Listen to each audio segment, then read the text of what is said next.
जिल्ह्यामध्ये एकमेव तांबाळा जिल्हा परिषद गट हा एसटी साठी आरक्षित आहे। आपल्या जिल्ह्यामध्ये एसटी जात पडताळणी धारक लोकांची संख्या कमी असल्यामुळे सर्वच राजकीय पक्षांना तिथं उमेदवार शोधण्यात जिकरीचं असतं।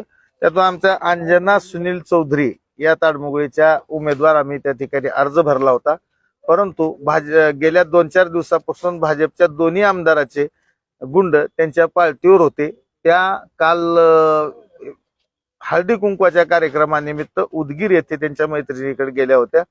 आज प्रचाराचा शुभारंभ करायचा असल्यामुळे आमचे स्थानिक नेते कोकणे साहेब त्यांना घेण्यासाठी गेले। त्यांना जाऊन तिथं भेटले, परंतु हळदी कुंकाचा कार्यक्रम चालू होता। तासाभराने निघू सांगितल्यानंतर हे बाहेर फेरफटका मारून आले आणि त्याच्यानंतर त्यांना आढळलं की जे पार्टीवर असलेले गुंड भाजप आमदाराचे होते त्यांनी त्या उमेदवाराचं अपहरण केले। कारण घरी येऊन शोधाशोध केली असता त्यांचे पती गायब, पती आणि पत्नी दोघांचंही अपहरण केलंय।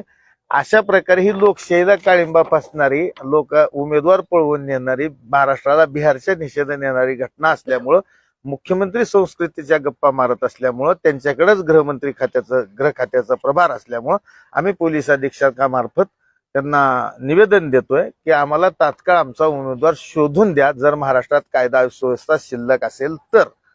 आणि जे काही तुमच्या कामाच्या बळावर लढायचे आमने सामने, ती लढाई लढा, आम्ही तुमच्यासोबत लढायला तयार आहोत। पण असं माणसं पळवून नेऊन अपहरण करून त्यांचं तुम्ही महाराष्ट्राच्या राजकीय परंपरेला कलंक पुसताय, हे सांगण्यासाठी आम्ही इथं आलो।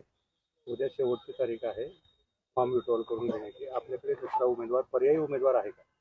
आमच्या हा एकमेव अर्ज आम्ही भरलेला होता, त्याच्यामुळे पर्यायी उमेदवार नाही। म्हणूनच आमचं गृहमंत्र्यांना आणि मुख्यमंत्र्यांना निवेदन आहे की बा आमचा उमेदवार आम्हाला तुमच्या गुण, तुमच्या विचारात, तुमच्या कामात जर खरीच धमक असेल तर निवडणुकीनं जिंका।